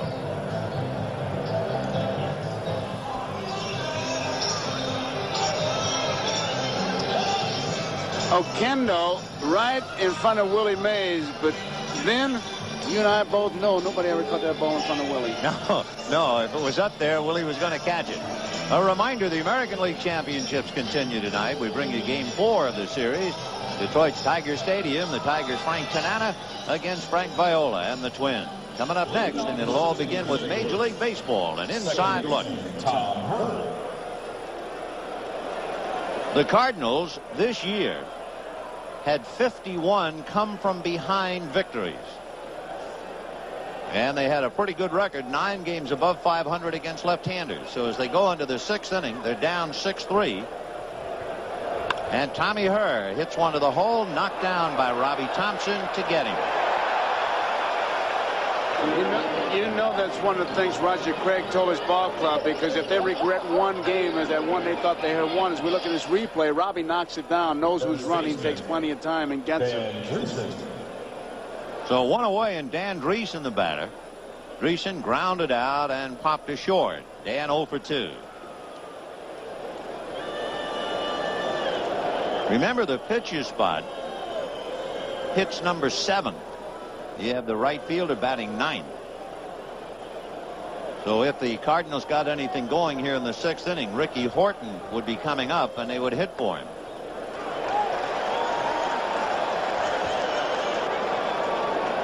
Down in the bullpen, Ken Daly loosening up. 0-1. You know, just to complicate matters for Whitey Herzog, he was saying before the game today that he did not think he would have Jack Clark to play in Game 6. He said if Jack Clark could play in Game 6, I would have an inter-squad game tomorrow.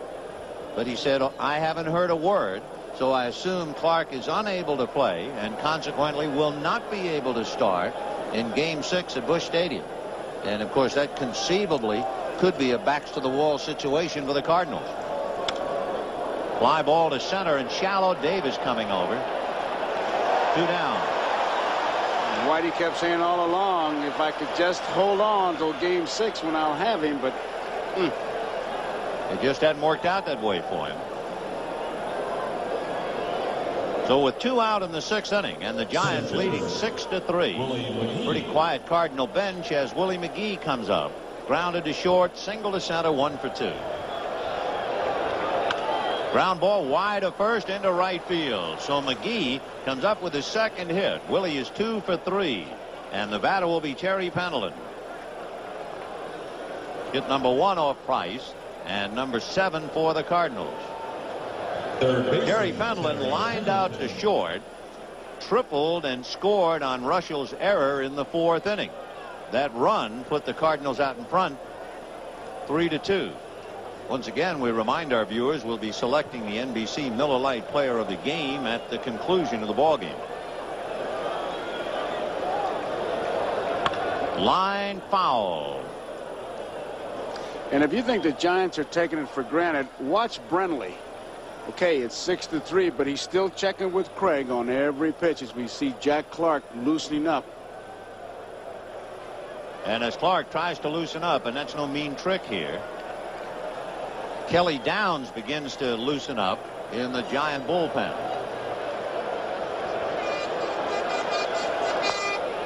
Started his swing. They're going to check it first. Swing, says Bob Engel.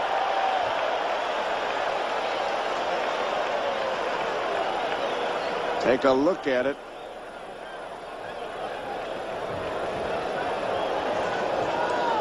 I don't know. That was close. I don't know about that one. I think I might have argued. It's a big man because you got the pitcher coming up next. Oh, sure. 1 ball, 2 strikes. You have Clark, and then you have Lake, Pagnosi, and Lawless, right-hand batters, but Clark would be the guy.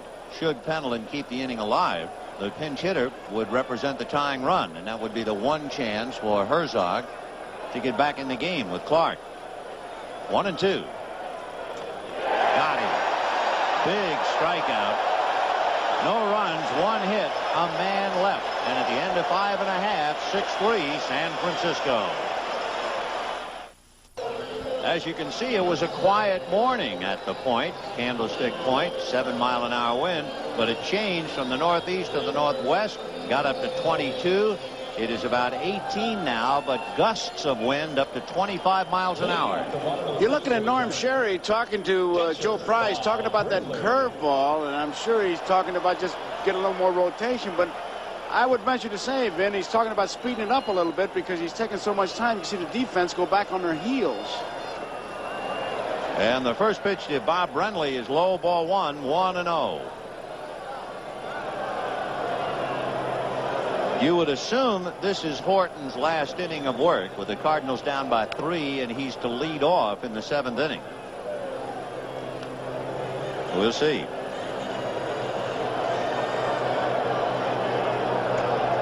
Kelly Downs is still throwing in the Giant bullpen as Brenly taps one to Pendleton. 1 away. The batter will be Jose Uribe, and we'll see whether Joe Price will come out on deck or whether they're really thinking about bringing in Kelly Downs.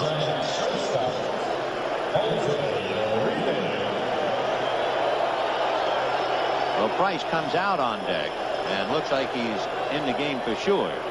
So here's Jose Uribe. There's a one-hopper backhanded by Pendleton. Oh, what a sweet big league play that was.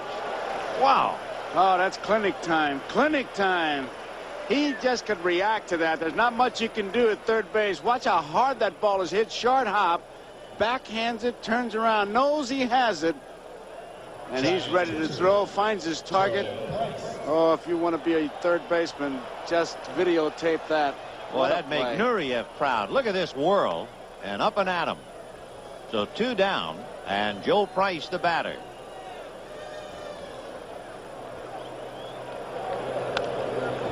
Little foul off to the right, out of play.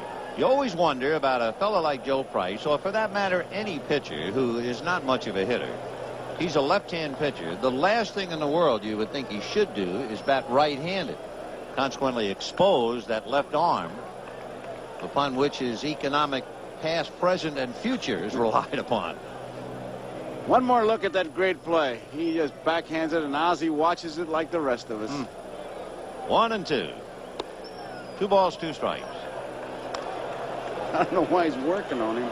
Yeah, he really is. He's nibbling. Yeah, Joe Price, the way he swung at that curveball, like you hadn't seen one for a while. That'll do it. So Price strikes out, and thanks to Pendleton's dazzler at third, the Giants are retired in order. The end of 6. It's 6-3 Giants. We'll be back after these messages from your local station.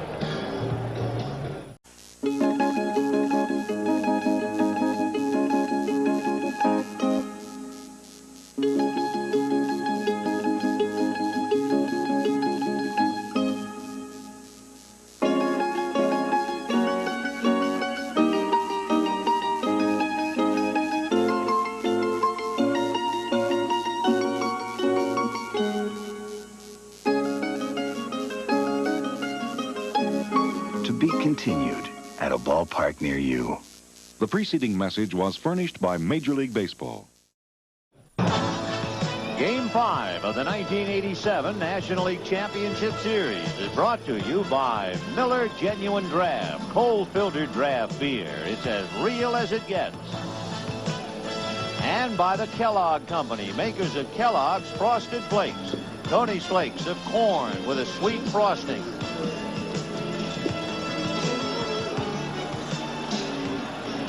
Well, you can look at the lineup cards. You can see different names being scratched out. Morris, the pitcher, and then you can see Tom Lawless will come up and bat for Ricky Horton.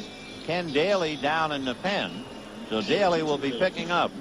Ricky Horton went 3 innings and is charged with only giving up a hit and nothing else. The hit was a triple to Robbie Thompson in the 4th. But he was not charged with a run. Then he gave up a base hit in the 5th inning. So a total of 3 innings and just 2 hits. It is still 6-3 San Francisco. Lawless, Pena, and Oquendo due up in the 7th. Joe Price battling for a decision. Remember, Reuschel, the starter, did not go the required 5.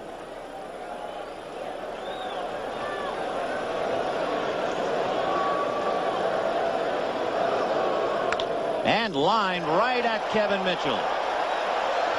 Boy, you can't ask more than that. Come off the bench and have a hack and hit a bullet right at the third baseman. And the only thing Mitchell could do was catch it, and he did. He hardly had to move. Just kind of spread that left leg a little bit, and boom, there it was. And he's been making great plays in the 3rd game. Remember, Vince Coleman, the very first pitch of the game. And the Cardinals were talking about that play, saying how could he play Coleman that close to the line? So he's done it with the bat. He's done it with the glove. He's having quite a series. 1 away here in the 7th inning. Tony Pena singled and struck out. He got a base hit and came around to score in the 3rd inning. He made the last out, leaving the runner at second base in the 4th. 4-1. Jose Oquendo to follow. Giants 6 runs, 7 hits. Cardinals 3 runs, 7 hits. The Giants have a home run by Mitchell and a triple by Robbie Thompson and 3 stolen bases. The Cardinals, with 7 hits, have a triple by Pendleton and a double by Coleman and no stolen bases. Giants have stolen 5 bases in the 5 games, and the Cardinals have been able to steal only 2. 2-1. You know, to put that in focus, I wonder how many games Vince Coleman stole 2 bases in the same inning. Sure. 3-1 to count. And he's aboard with a walk. So Pena on a 1-out walk will bring up Oquendo for Joe Price, the first walk he's issued. Well, Elliott came up with it. Didn't take long. I have a card that says Vince Coleman has stolen 2nd and 3rd in the same inning 13 times this year. And, of course, when he did that last year one time, it was against the Giants, and that started the trouble and the fight and the Coleman and Krukow winding up on the DL. Strike to Oquendo. Kelly Downs is joined by left-hander Craig Lefferts in the Giant bullpen. Ken Daly throwing in the Cardinal pen. Brenly checking and Roger going through the motions.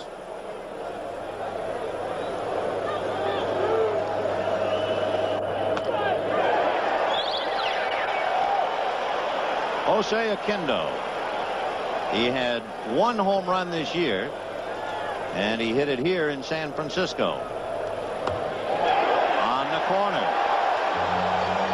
So Aquindo is caught looking. That's the 3rd strikeout for Joe Price. Remember Norm Sherry talking about that curveball. It was a big looping curveball. This one not quite as big. Goes right inside. Oquendo backs off, but he catches the inside corner. It's the only ballpark in America where when a visiting player strikes out, you hear a guitar playing Aloha, the Hawaiian theme, to kind of serenade the hitter back to the dugout. Yeah, but I'm going to tell you something. That Brooklyn ballpark in those old days when they had that Brooklyn Symphony, man, you strike out there, you got a concert. 2 down. And Vince Coleman fouls it away. 0-1. For the Cardinals, they have not had a man get to second base since the 4th inning. And that man reached on an error and a wild pitch. They've had just 1 hit since. So the attack has stopped dead in the water. They've not really been heard from since Pendleton's triple. Again, I find it interesting that 6-3 lead and Brenly checking and Roger going through there, all the signs. You wonder what's going on. I think he's simply saying, boys, I am the boss, in a polite, firm way. Then you build up good habits. Yes, it becomes sir. reflex. You just Yes, look over there all the time. 0-2. Got him. Joe Price has picked up his 4th strikeout. A man left, and at the end of 6.5, 6-3 San Francisco. This telecast is presented by authority of Major League Baseball, may not be reproduced or retransmitted in any form without the express written consent of Major League Baseball. Well, I'll tell you, a busy spot down on the field, right field for St. Louis. They started with John Morris, then they had Kurt Ford, then they had Jose Aquindo, and now they have Tom Lawless. So the Cardinals have used as many right fielders as they have pitchers. 4. The 4th one is warming up right now, Ken Daly. It's been Mathews, Forsch, Horton, and now Daly. You rarely would see Daly in this kind of a game with the Cardinals down by 3. But what is he going to do? So it is yet another tip-off on the shortage in the Cardinal bench. So Ken Daly will be pitching to Robbie Thompson, followed by Kevin Mitchell, and then Jeffrey Leonard. 6-3 Giants. We'll be moving on, heading for Busch Stadium in St. Louis Tuesday night. John Tudor and Dave Dravecky. Whether Whitey will have Jack Clark is very, very questionable. 8 o'clock tonight, Minnesota and Detroit. Robbie Thompson. Foul back. Robbie's had a pretty good day. Walked, stole second, and scored. Tripled in a run in the 4th. And started a double play.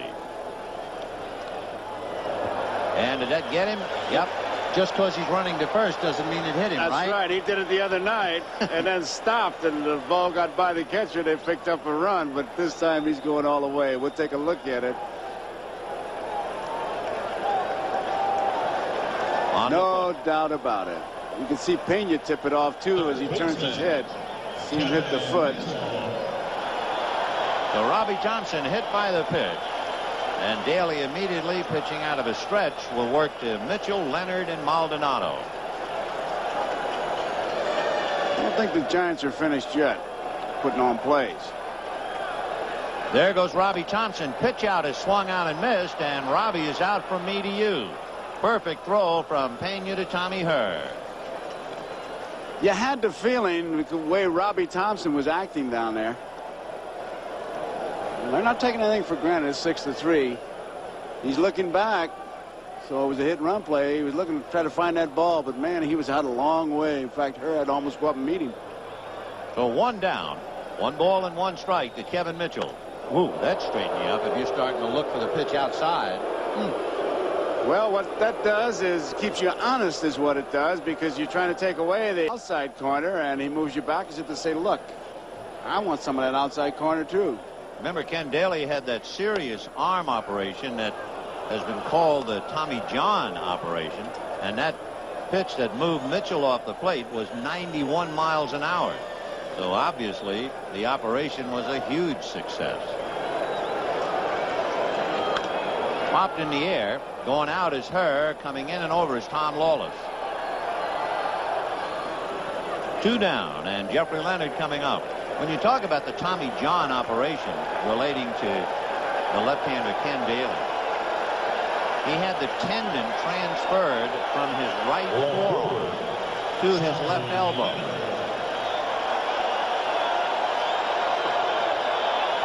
Three other pitchers had the exact same operation: Tommy John, Joe Sambito, and Gary Lavelle, and Ken Daly.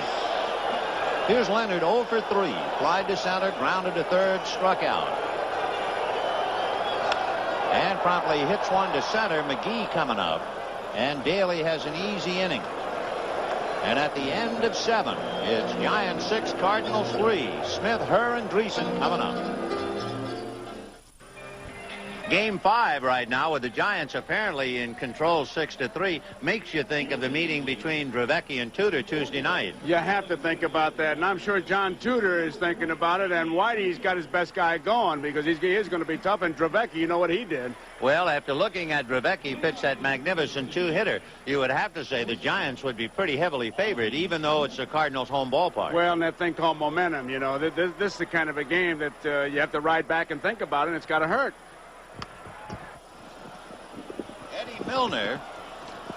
Eddie Milner now taking over in center field as the Giants trying to hold on to this 3-run lead.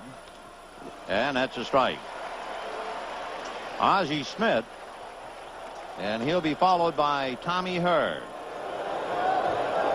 Well, to all you folks who are watching the Seattle-Cincinnati game, Cincinnati winning at 17-10, welcome here to Candlestick Park in San Francisco. Ozzie Smith pops it up into the breeze. Will Clark. So the Cardinals really struggling now to generate any kind of an attack. They've had 1 hit since the 4th inning. Look at Will Clark. I mean, he's staggering, and he caught it right in the heel of the glove, and he's saying to Robbie Thompson, you believe that? It was a routine pop fly, but he looked like he made a couple beers going under that one. So 1 away in the 8th. Here's Tommy Herr, had a scoring fly ball, hit into a double play, and was thrown out on a good play by Robbie Thompson in the 6th inning. Fouled off first base and back into the seats. 0-1. So the Cardinals, who piled up some hits in a hurry, have suddenly just stopped. And Joe Price, the principal reason. He's allowed just 1 hit and 1 walk. And Price has struck out 4. And then when you look at that scoreboard, every time the Cardinals scored, the Giants answered them. That's the inning they came back to score. Right. So the message is clear. And then when Mathews was unable to go to the mound and Bob Forsch came out of there for a 4-run inning. Eddie Milner trying to get it in front of Hackman. And Milner makes the catch and gets a smile out of Leonard. Even though Leonard looked like he was calling, Milner said, hey, they just put me in here to catch these. So 2 down. Your attention, please. Jim Lindemann St. Louis joining the illustrious rookies to hit home runs in the National League Championship Series. There they are. So Lindemann batting for Dreesen. 4-1. So the Cardinals have not had a man to second since the 4th. They've had just 1 hit since the 4th, a 2-out single by McGee in the 6th. 1-1. Boy, what a lift for Roger Craig. He starts Reuschel, takes him out, and here's Joe Price pitching a gem, and he hasn't gotten into the so-called big guys in the bullpen. On the heels of Kruko's complete game, so he's going to really have his staff well rested. A little off-speed spinner, but he missed with it. 2-1.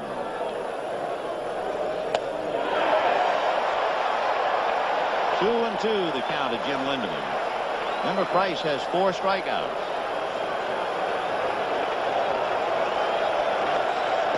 Got it. And needless to say, altogether, the price is right. And at the end of 7.5, 6-3, San Francisco. The Goodyear blimp sailing quietly over the eye of the storm, which is Candlestick Park. The attendance today, each day, was the largest crowd to see a baseball game. They had 57,997 last night, and you wondered how they could get 1 or 2 more people in. They got almost 2,000 more, and they're seeing Joe Price pitch a gem in relief. 59,363. And when you ask how in the world could you get 59,000 in here, they tell you they sold obstructed view seats in the football pavilion in right field. A reminder tonight at 8, Minnesota and Detroit, with Bob and Tony to give you every pitch. Right fielder, Candy Maldonado, Chili Davis, and Will Clark. Maldonado struck out, flied out, and singled, 1 for 3. So Ken Daly working the 8th, as the Cardinals have almost run out of time in this one. That's popped in the air, and Tony don't see it. Tony doesn't see it. Pendleton is going to try and help him and make the catch. He did not have a clue. He didn't see it, and Pendleton really hustled. He looked up, and he had no clue. And I tell you, Vin, that's the most helpless feeling in the world, because 59,363 see it, and you don't. Look at Tony. He finally saw it, and Pendleton says, well, I'll take it. And he makes a basket catch.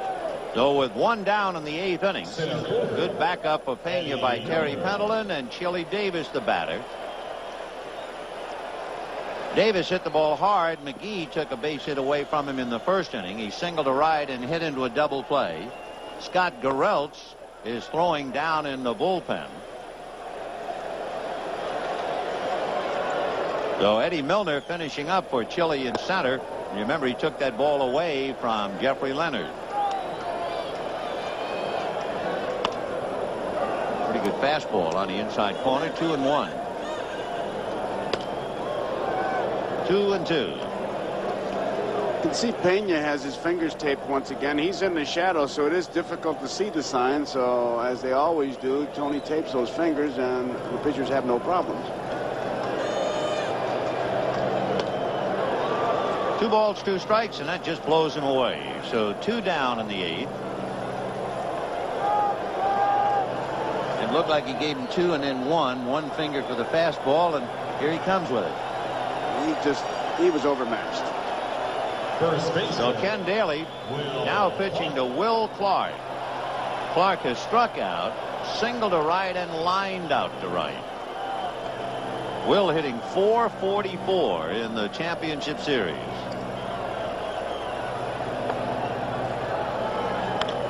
Ground foul. When Clark singled in the 4th inning, it was his 8th hit. Jeffrey Leonard has 7. No Cardinal has that many. Good breaking ball. 1 and 2. Big breaking ball. And you could really see the sign as Tony gave it. He shook off the fastball and wanted the curveball. Coming back with it. Whoop, shook him off. 2 balls and 2 strikes to Will Clark. 3-2 the count to Will Clark. And he walked him with a fastball. He thought it was strike 3. Daly was walking off the mound.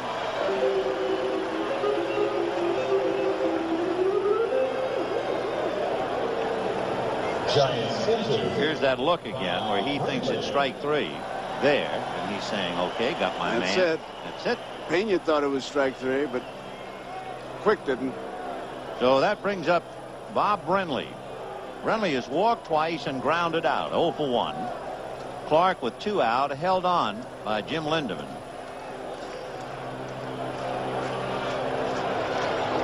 Ball 1.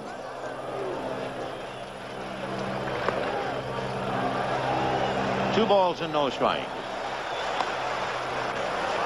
They're going to check it first, but there was no swing. 3-0 the count. Now Mike Rourke is on his way out to talk to Daly. You can always tell when Mike sees something because he leaves that bench here and he walks outside, and he saw something and was watching it from a little closer from behind home plate. And this is the pitch they appealed on, and I would say he stopped. Sure Bob Engel would like to know that. Yeah, I'm sure that's really going to make his day. Make his whole day that I agreed with. 3 balls and no strikes. Brenly, of course, has enough socks, so they might let him swing 3-0. Not outside, ball 4. So 2 on, 2 out. Daly fighting his control a little bit. Remember, he hit Robbie Thompson in the 7th inning. Now he's walked 2 in the 8th. And Uribe, the batter. Do you know one year Jocko Conlon named me the worst umpire catcher? Oh, really? You got the honor? And the next year, Smokey Burgess beat me out. Jose Uribe hit into a force play, singled to drive in 2 runs in the 4th inning. That was a key hit. Later, he came around to score on a triple by Robbie Thompson after stealing 3rd. And then last time up, he lost a hit on a great play by Terry Pendleton. Fouled away. 0-1.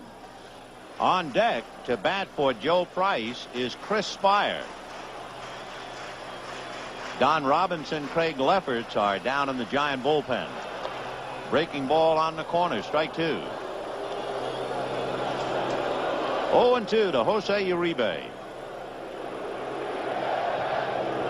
Chase that breaking ball in the dirt, so they'll record the out at first, and that's that. Daly picks up his 2nd strikeout at the end of 8.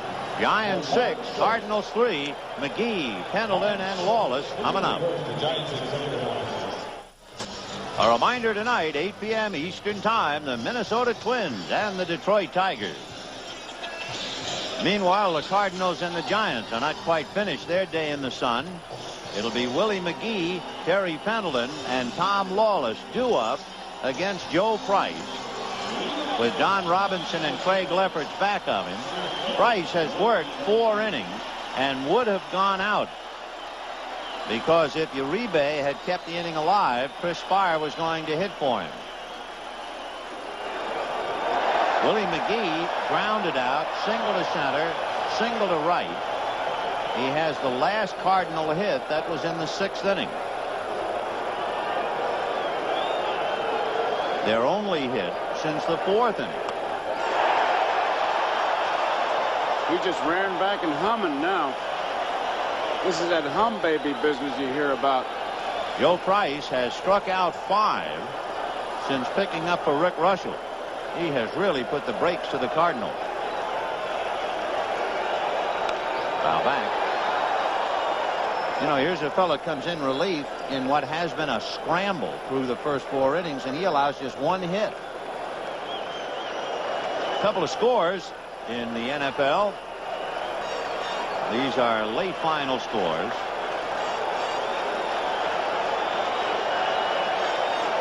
Oh, 0-2 to Willie McGee. Got him.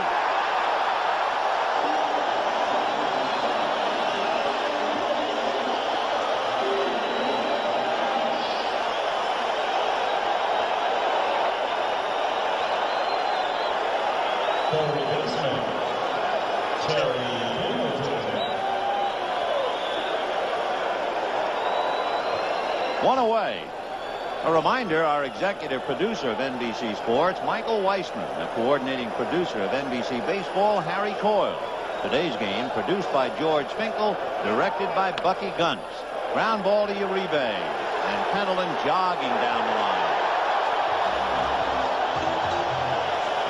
Mr. Price is really in control. Boy, he has allowed 1 hit and struck out a half a dozen. And he has put a frown on Vince Coleman's face as Joe Price is 1 out away from giving the Giants the advantage 3 games to 2. And standing in the way is Tom Lawless.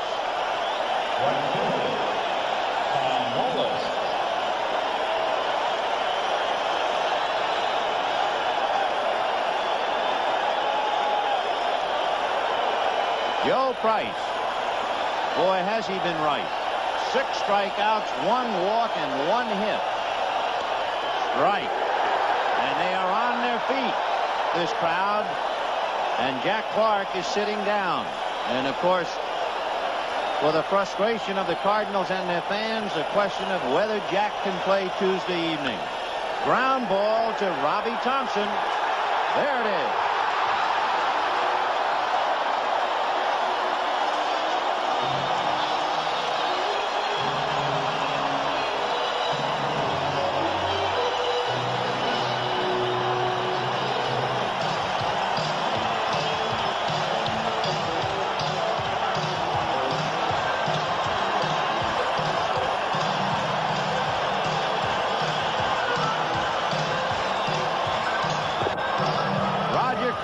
Getting 5s from his team, and the Cardinals, the thin gray-red line, going back to the clubhouse, hoping to regroup for Tuesday night in their ballpark.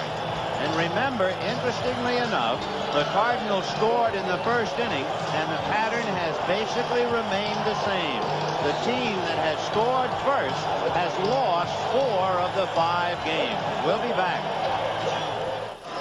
The Giants beat the Cardinals 6-3. Joe Price is the winning pitcher, and somewhat fitting, we told you in 1980 he made his major league debut pitching 6 innings of shutout ball against the Cardinals. Well, today's NBC Miller Lite Player of the Game is Joe Price. Miller Lite happy to present a check for $1,000 in the name of Joe Price to the National Multiple Sclerosis Society. Don't forget, tonight at 8, the American League, the Minnesota Twins and the Detroit Tigers, Frank Tanana and Frank Viola. We'll be back to Candlestick right after this.